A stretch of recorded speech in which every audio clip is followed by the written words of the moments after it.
All right, hi again, everybody. Doug Bench, the brain guy, here with you, and we're getting started with the Revolutionize Your Brain program. Uh, I'm going to share my screen with everybody. Uh, Let me click on that. We'll get started. Hopefully, this goes where I want to go. There we go. All right. Originally we called this Brain School 101, but when I sent out a survey to about 900 people, mostly people over the age of 55, they, wow, sent back to me some surprising information of what they wanted to learn about. And almost all of them were worried about memory loss and dementia and Alzheimer's. And so we decided to take our Revolutionize Your Brain program, update it with new brain research, and provide that aimed particularly at senior citizens, people like me. I'm 80 years young. Uh, if you're 55 and up, you're a senior citizen. So uh, we called it Brain School 101. The new name is going to be Brain School for Seniors, and that'll be our website. I just spoke today with a website developer who's going to put up our website for us within the next 2 months. It'll be ready by the first of the year. Brain School for Seniors. We're going to have a ton of information for those of us who are over 55 that want to improve our brain health, want to improve our memory, want to make sure we reduce cognitive decline as much as we can.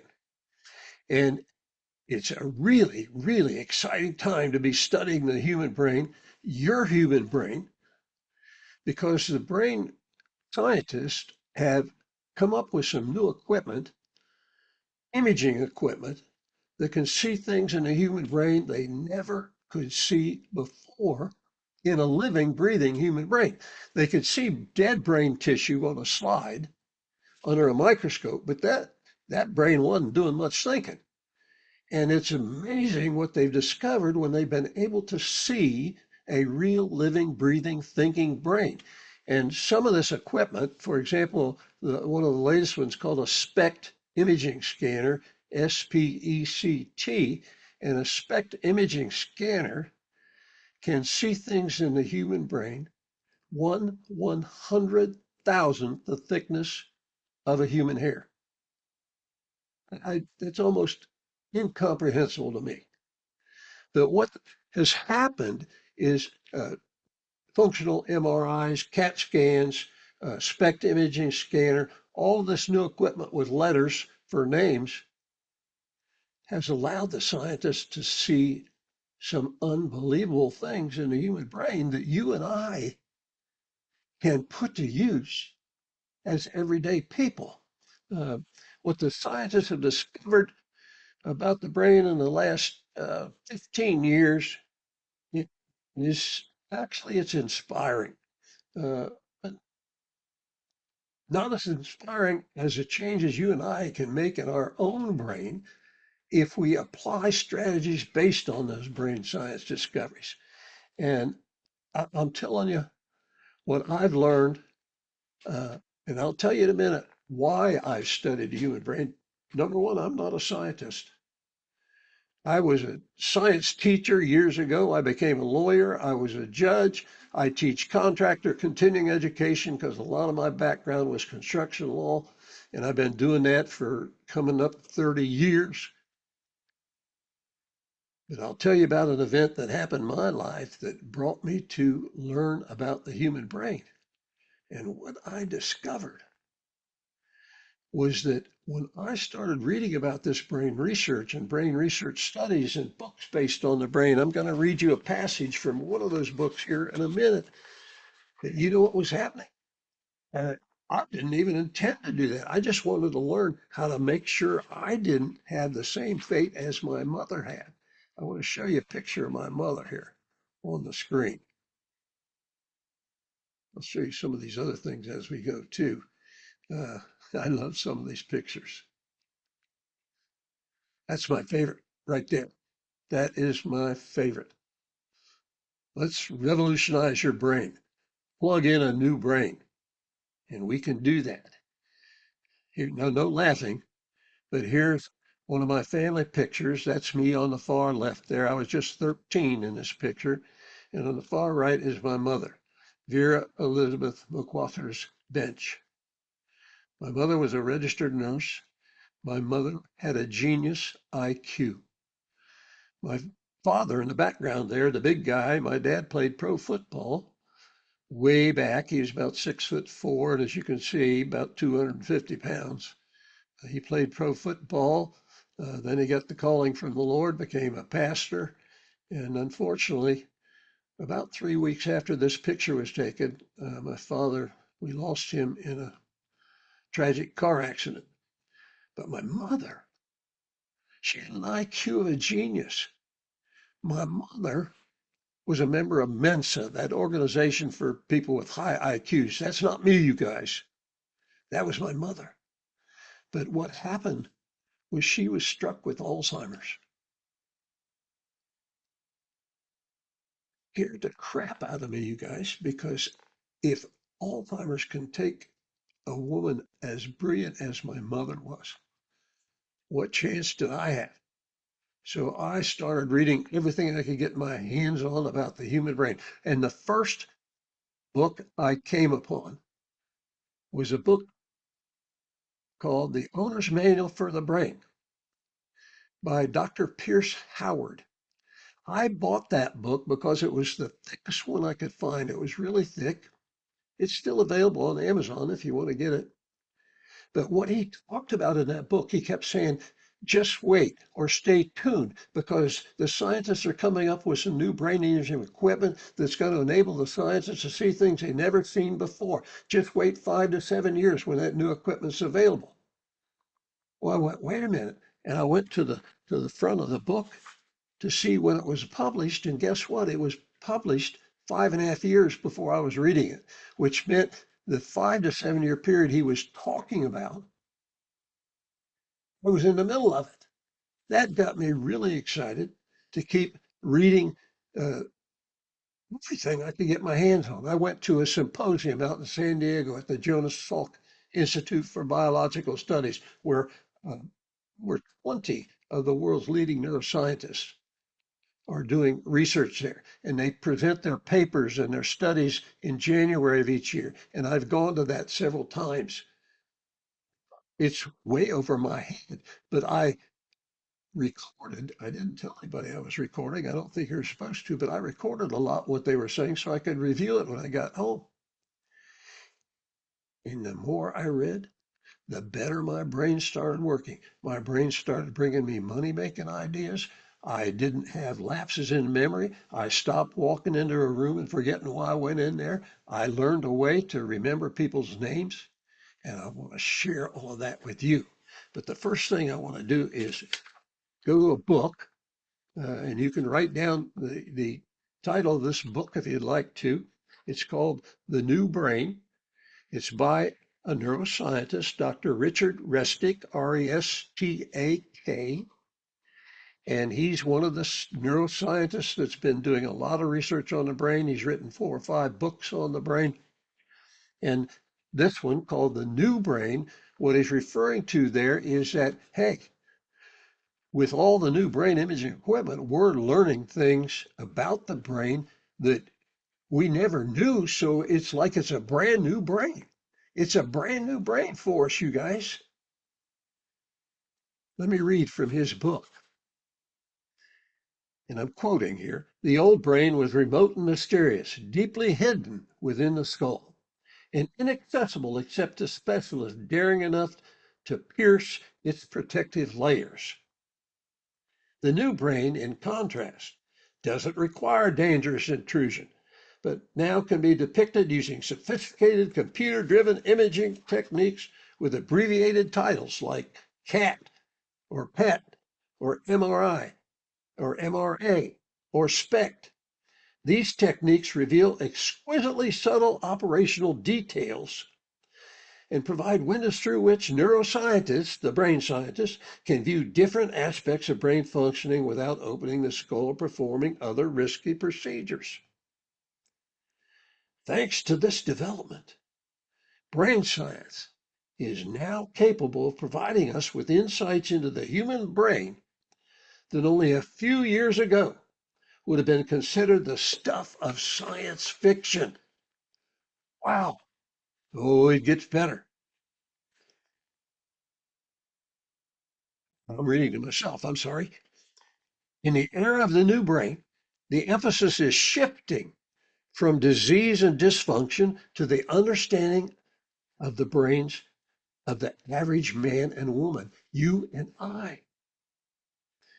And an exciting consequence of this shift is that research can now provide us with useful guidelines about our everyday life. That's what Revolutionize Your Brain is all about. And here it comes. This one, this just blows me away. I get goosebumps. I read this 100 times. It gives me goosebumps every time. Such findings run counter to the traditional theory that achievers and geniuses are born and not made, that their genes and other factors outside of our control impose limits on our individual capabilities. This is not so. Instead, it's now clear that by learning about and applying this new brain research, everyone can reasonably expect a lifetime of greatly enhanced personal levels of achievement and brain health. It's the book. It's a scientist. It's not rah rah, fifth boom bah. I'm sorry, Tony Robbins stuff. This is brain science. And based on what the scientists have learned, you and I can greatly reduce our risk of dementia, greatly reduce our risk of losing our memory, greatly improve our achievement levels if we learn about the brain research discoveries and learn strategies and techniques based on those discoveries and apply those strategies and techniques. There's no limits anymore. There are no, darn it. You know what that means? That means all of our excuses are gone. It's all gone. And it's not an issue of being motivated anymore. Sure, you can go to a rah-rah, pom-pom carrying a motivational seminar. They're all over the place, on the internet, in person, Tony Robbins, etc. But you know what? By the time you get to your car, that motivation, which it's called extrinsic motivation. You're being motivated from outside of yourself. And the scientists have learned that extrinsic motivation fades within hours. Within hours. What we're going to be talking about here is motivation that's brain research based. But you do have to do some work. I mean, it's not automatic. You learn the science discoveries, you learn strategies based on those discoveries, and apply those strategies. There are no more limits. None. All right, here we go. Number one of the 16 greatest brain research discoveries of the last 15 years. If you've been with me in any one of my classes, you have heard me talk about this one before. It's called brain plasticity or neuroplasticity or neurogenesis. And what was learned, and this was out at the Jonas Salk Institute where they learned this. There was a scientist there, his name was Fred Gage. I live here in Florida, and Dr. Gage was here in Florida at the University of Florida Teaching Hospital, Shands, and he got some of the new brain imaging equipment, and he was using the brain imaging equipment, and then he took his whole staff and went to the Jonas Salk Institute of Biological Studies in California, La Jolla, outside of San Diego. And what he learned, he and his team, not just him, but he and his team, and I'm going to look at it in the book here. What Gage and his colleagues discovered is that if you stimulate your brain, no matter what your age, that's my favorite part, no matter what your age, your brain will grow new connections that appear as tiny spider web fin-like strands. They're called DSPs, which stands for dendrite spine protuberances. They grow off of the branches of the neurons and connect with other neurons, creating new neurodes. Neurodes. Neurodes are a group of neurons that fire together. And this discovery, actually, I've seen it on video when I was out in San Diego. They can actually project the scan, the SPECT scan onto a computer screen, and it shows these spiderweb thin like dendrite protuberances growing in the brain. So here is the exact wording of his discovery, and then we'll break it down a little bit. If you stimulate your brain, no matter what your age, your brain will form new DSP connections in your brain, increasing the total number of connections in your brain and increasing your brain's capacity for achievement. Oh man, you got goosebumps. No Rama Sispumba, actual brain science, neurogenesis, called brain plasticity. Now, there's several offshoots of that. Uh, Plasticity means plastic means adaptable, shapeable, or changeable, capable of transforming. And that's what we're talking about here. The astonishing power of the human brain to transform. They even discovered, oh, write this down, neural reserve. You might want to Google that, Neural reserve.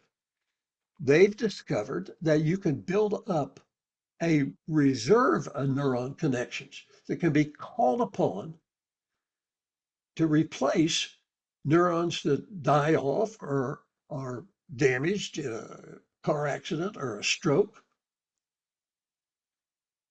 You can build up a neural reserve. When we get to the 16 strategies, we're going to show you how to do that. And it's not that hard to build up a neural reserve. Man, I'm working on a neural reserve every day. I'm 80 years young. Don't know how much longer I got, but I'm going to build up a neural reserve. So if I need them, they're going to be there.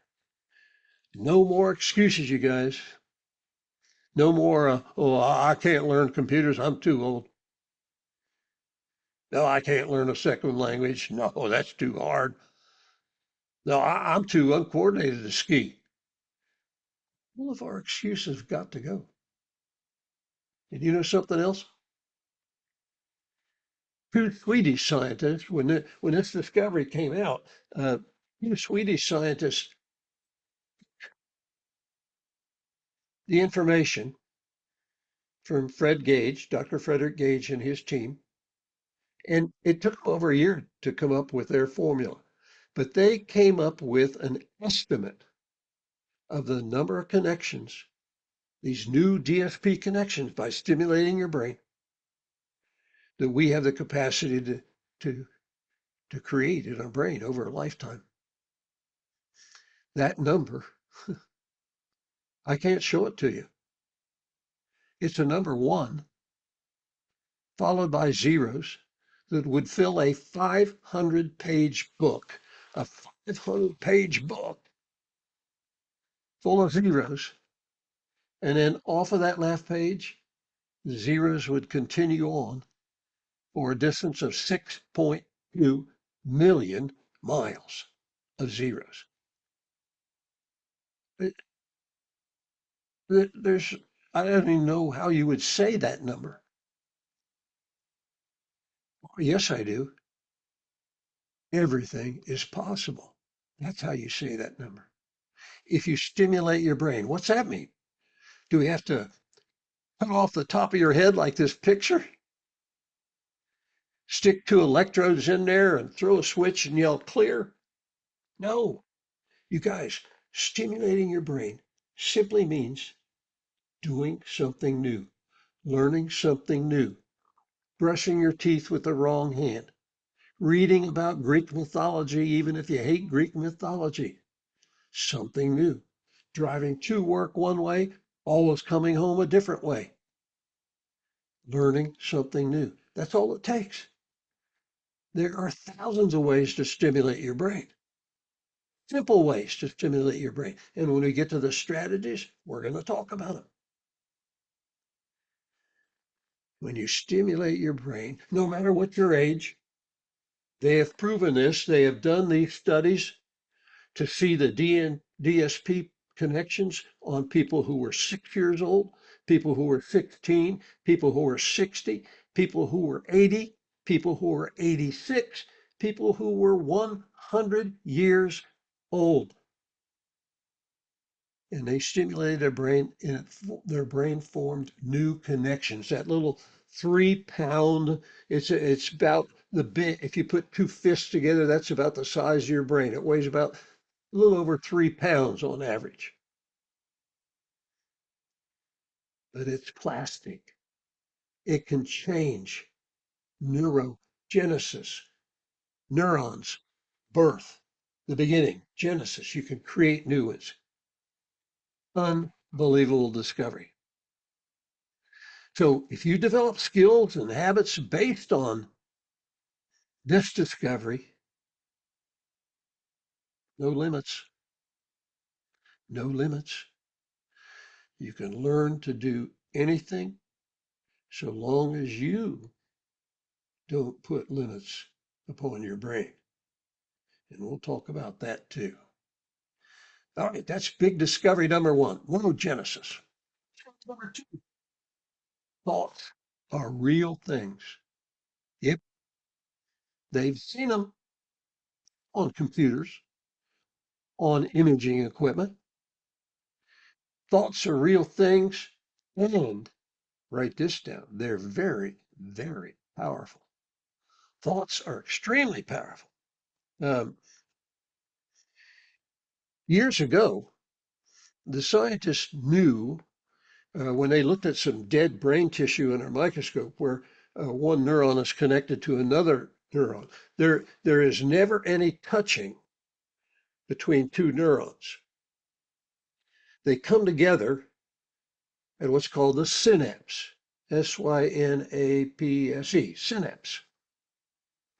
And years ago, they thought that they thought an impulse coming through your brain, whether it's sight, sound, touch, smell, a thought, whatever it is, coming up from your subconscious brain, whatever it is, as it's firing, they thought it was an electrical charge, which it is. It's electrical resistance.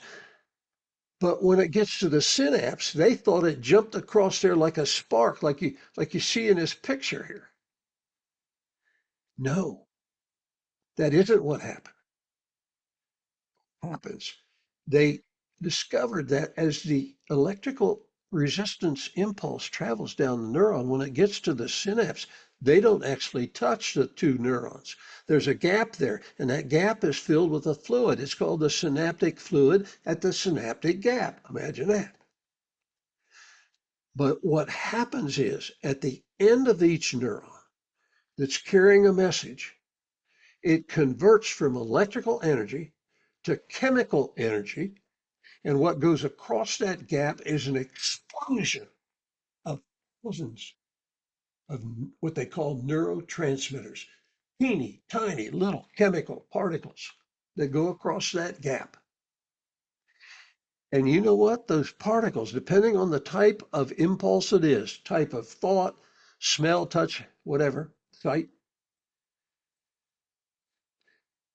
the neurotransmitters are different. And the receiving neuron has sockets shaped like the different neurotransmitters depending on what type of thought it is. Are you kidding me? The complexity of this? They talk about the big boom theory and they talk about uh, evolution and all this stuff, something or somebody who was a tremendous genius created the human brain. And you know what? Of course, you got about 100 billion neurons in your brain. And so they're teeny tiny in this little 3 pound brain. But the distance across that synaptic gap with the size of the neurotransmitter particles, that distance, relatively speaking, is greater than the distance from the Earth to the moon.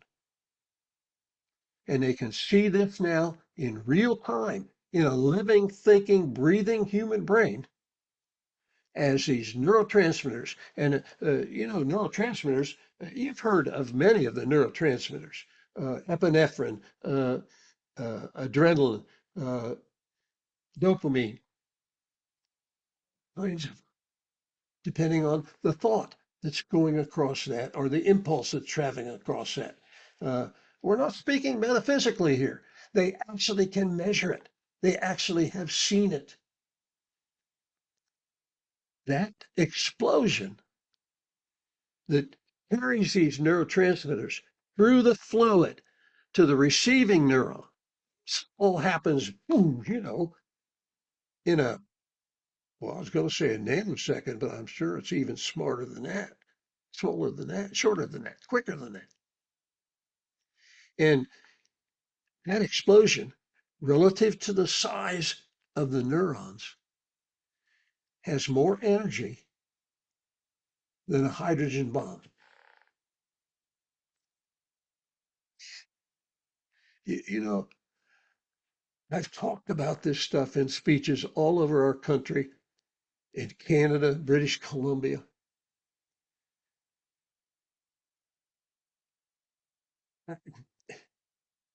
It just blows me away every time I talk about it. I get emotional because I see it for you. I see what you can do, what you and I can do when we learn about the brain research and apply the strategies based on it. And we're certainly going to do that. But they now know thoughts are real and they're very, very powerful. They're like a nuclear explosion going across that gap.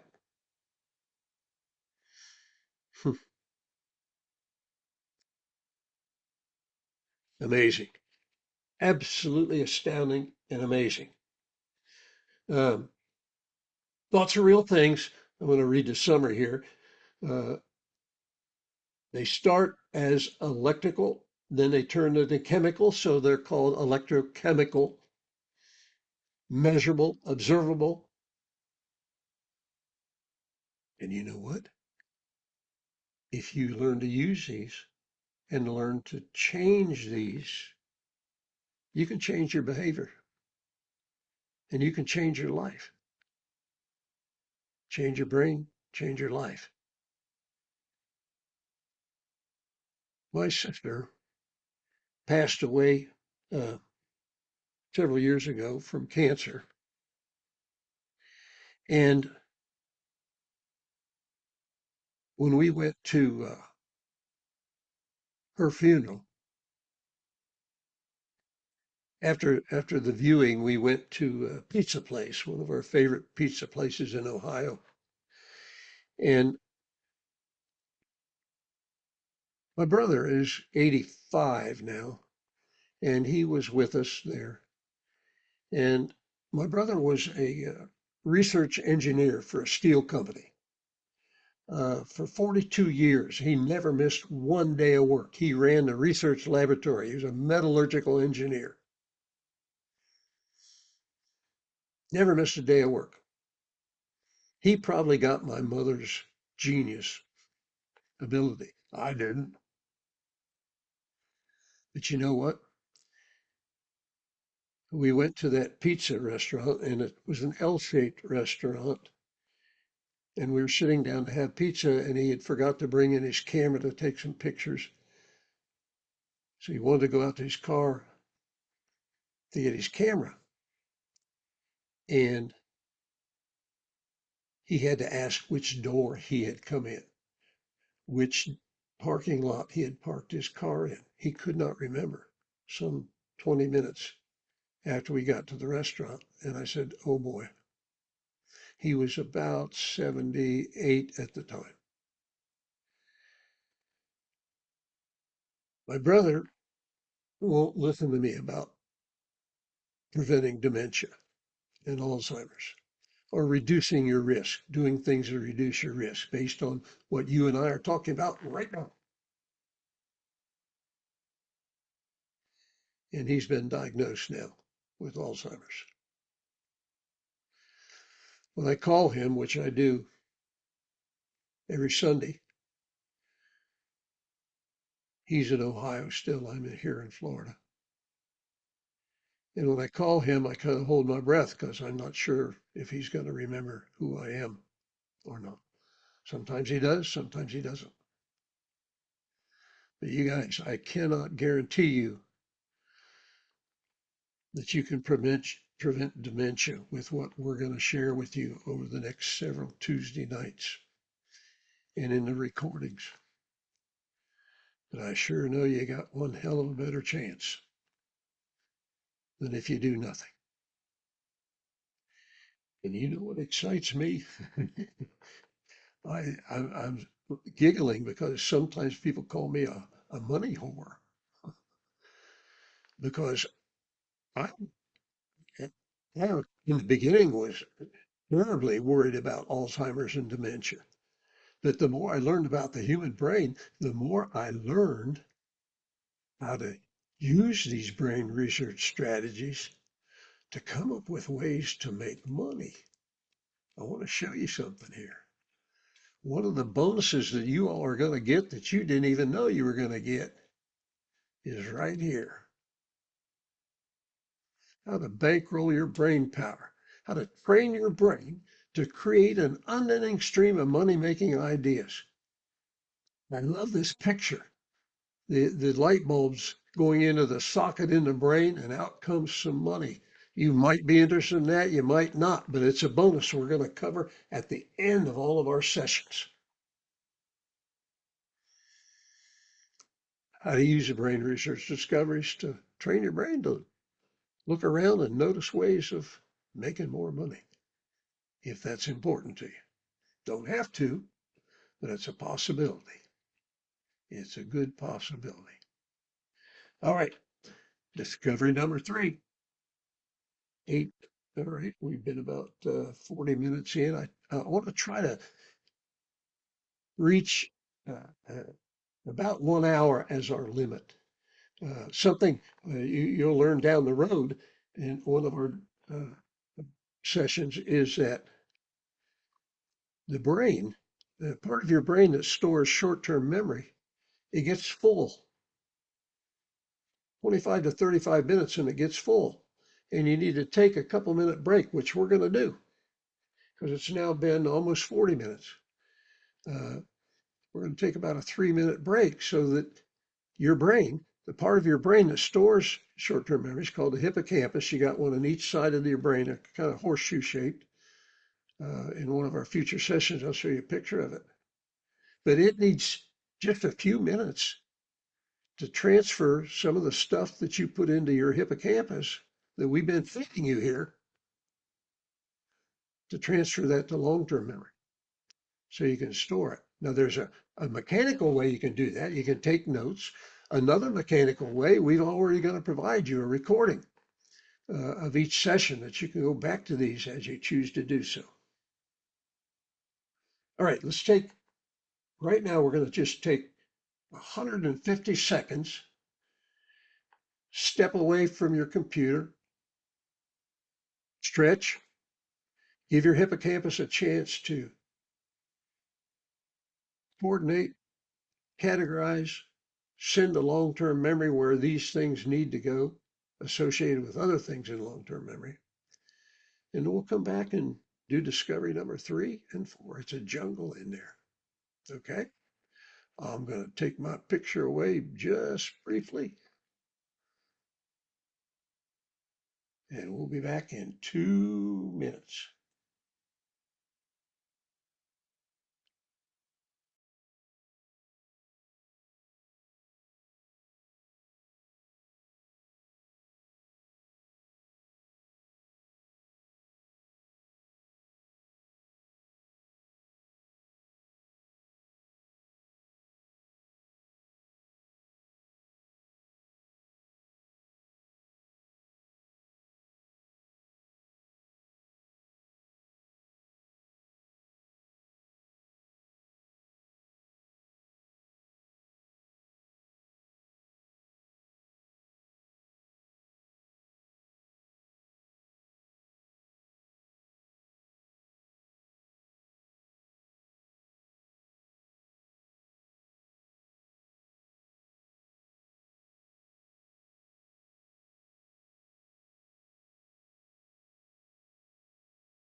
Hey, we are back. Did you feel it? Did you feel things going from your hippocampus to long-term memory? By the way, the scientists aren't really sure where long-term memories get stored. You have the hippocampus in each side of your brain. Short-term memories go there, but then when you transfer things to long-term memory, they still don't know where they are stored completely. Some scientists are even saying now, with some research that backs them up, that many of your memories are stored in the gut, not in the brain. What? Gives new meaning to gut feeling, doesn't it? But it's true. Stay tuned. All right, discovery number 3. It's a jungle in there. I want you to picture yourself in a jungle, a rainforest, hot, humid. You can't see more than 10 feet in front of you because of the overgrowth. Huge amount of vegetation everywhere. And you know you need to go to the north, and you've got a compass. You see it pointing north, and you've got a machete on your belt. So you pull out your machete and you start chopping that vegetation. Bam, bam, bam. Takes muscles, just like the picture you see now, to get through. Well, it's like that in your brain. You've got over 100 billion neurons in your brain in that little 3 pound area. It's a jungle in there. Well, how the heck can thoughts get through there? You know you want to get from point A to point B, and point B is in the north. So you start chopping your way through there. Your machete is really sharp,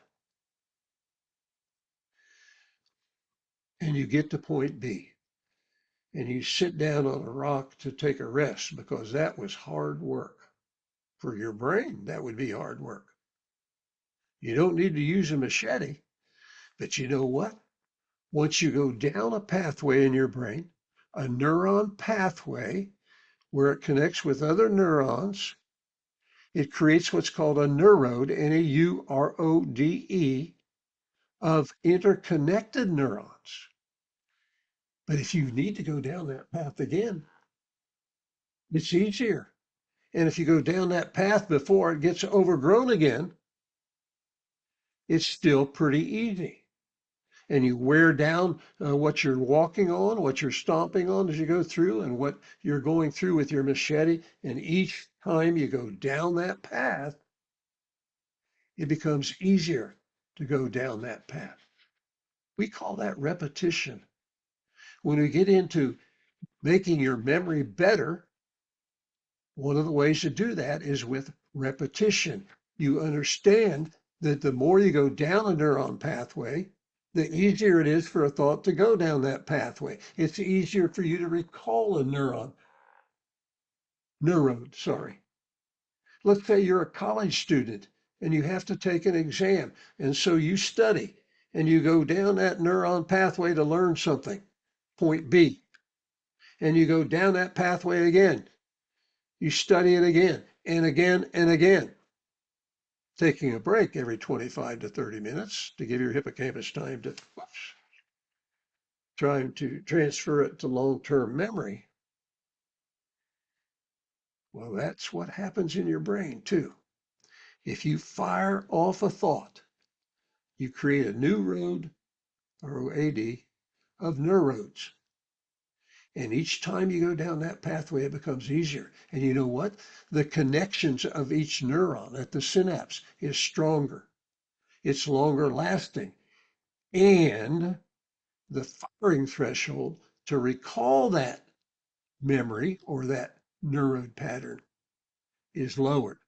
And if you lower the firing threshold, you can recall something better, faster, quicker, and you don't lose it. You see what we're talking about here? We're talking about being less forgetful. The more you repeat something, the easier it is to recall back up to the conscious level. because it is a doggone jungle in there. 100 billion neuron connections, and you and I are going to learn ways to create more of them so that you have a greater capacity to achieve things, a greater capacity to remember things, and a greater capacity to resist cognitive decline and dementia, which we certainly will talk about. All right. Wow. Connected to this, because it's a jungle in there, another important thing to know that neuron impulses go down the pathway of least resistance. They go down the pathway of least resistance.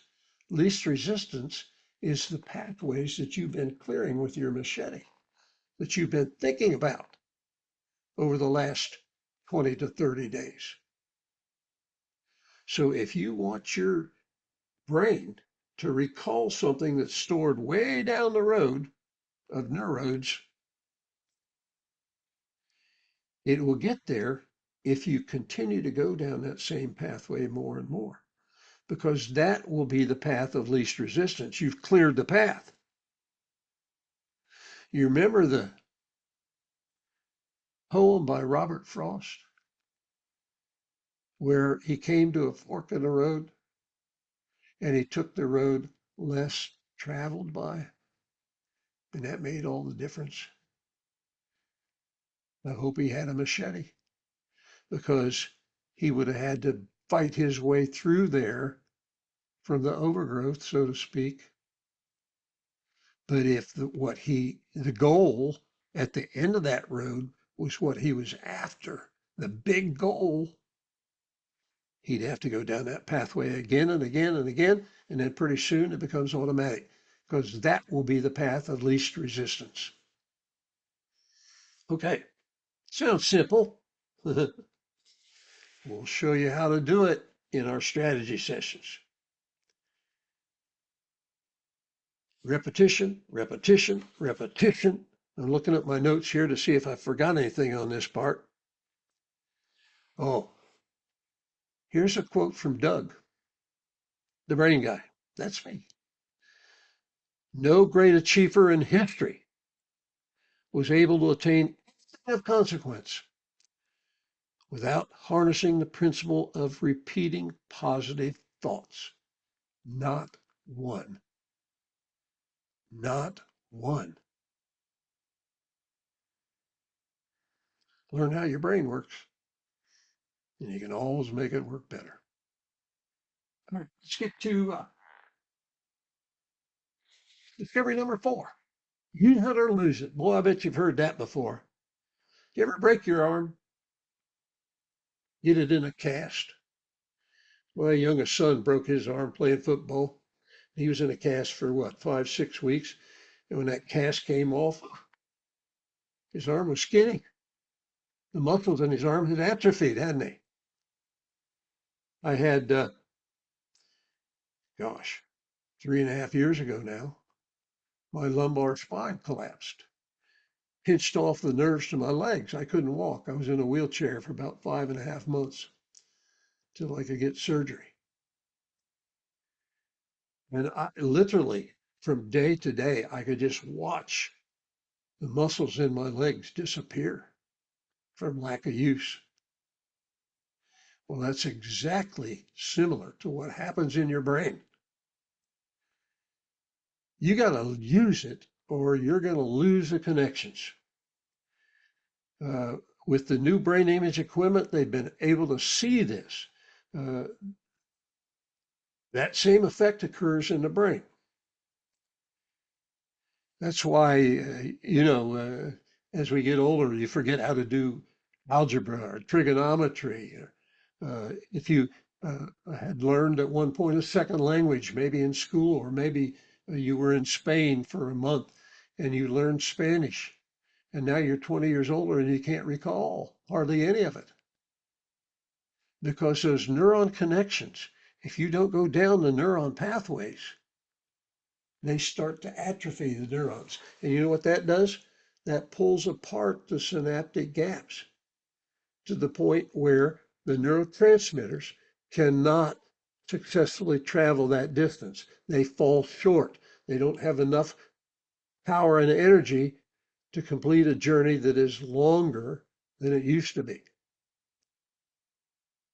We call that forgetting, but it's atrophy of the neurons from lack of use.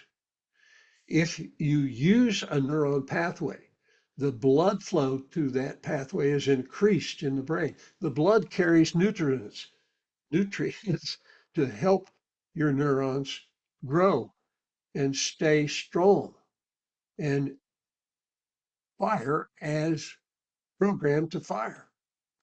But if you don't go down the neuron pathway for a long time, you'll forget it.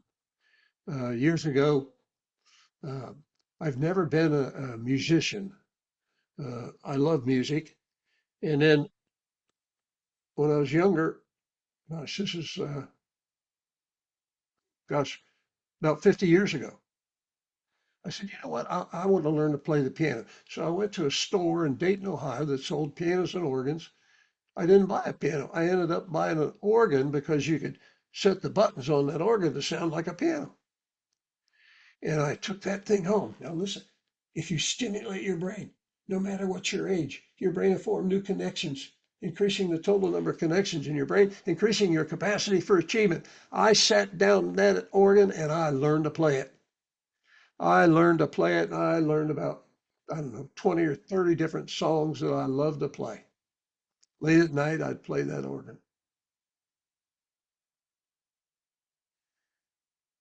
I haven't had an organ in 30 some years. And at church the other day, I sat down at the piano.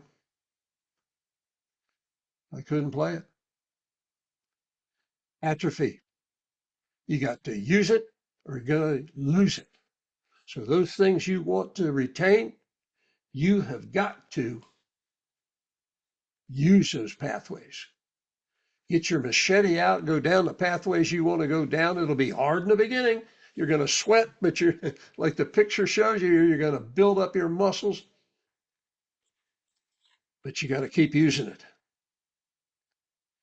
Uh, if you got a pencil, I'm going to recommend a book to you, something you might want to look at or go to a website. There's a founder of something called Brainwave Center. His name is Alan Bragdon, Bragdon. The website is brainwaves.com, brainwaves.com. And you'll see there on his website, he's written some books. One he calls Building Mental Muscles, like the picture I've got here that I had drawn for us. And he wrote another book. Guess what it's called? Use It or Lose It.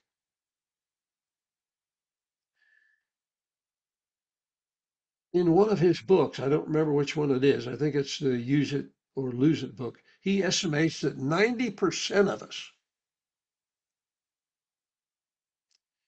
at least in the American culture, 90% of us have lost about 98% of those neurodes in our brain that are used for creativity, visualization, and imagination are gone by the time we're 40 years old.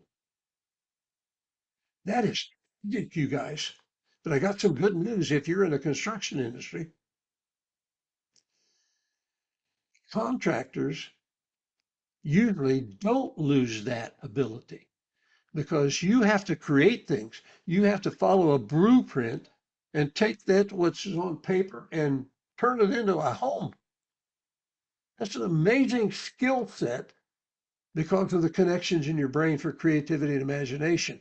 And in our program here, the bonus, Bankroll Your Brain Power, we're going to show you how to train your brain using those neural connections you still have, or the ones that you're going to create by revisiting those neuron pathways that have grown now, clear them out for creativity and imagination, and start to use those again. Is that exciting or what? All right. We've been on the air here with you folks that I love, by the way, every darn one of you, for about an hour now. Next time we get together, we're going to go to 5, 6, 7, and 8. Discovery number 5, the speed of light. How fast do impulses travel down those neurons? And is it a different speed in different parts of your brain? Huh. Yes, it is. The thoughts in your conscious brain travel at a different speed as I'm going to my mouth. That's not where it's at. As my non-conscious brain. Conscious brain I call Connie, conscious. Non-conscious, NC, non-conscious brain I call Nancy, NC. Subconscious.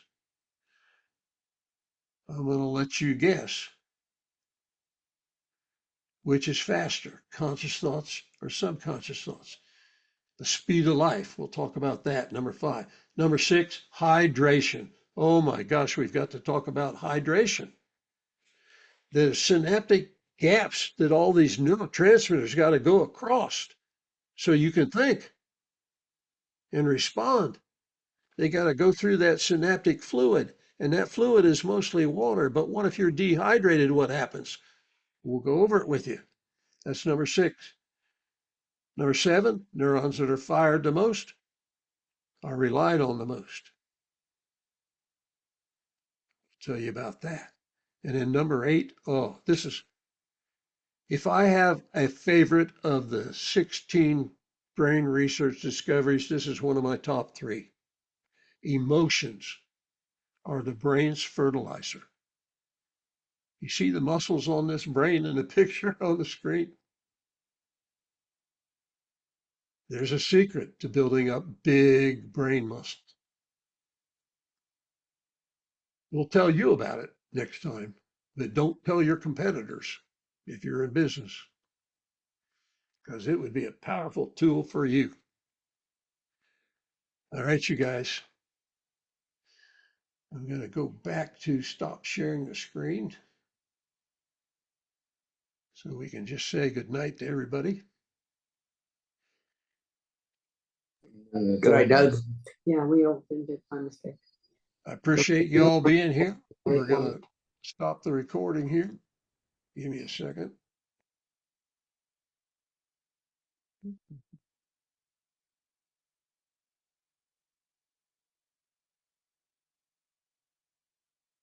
Well, we'll get it here.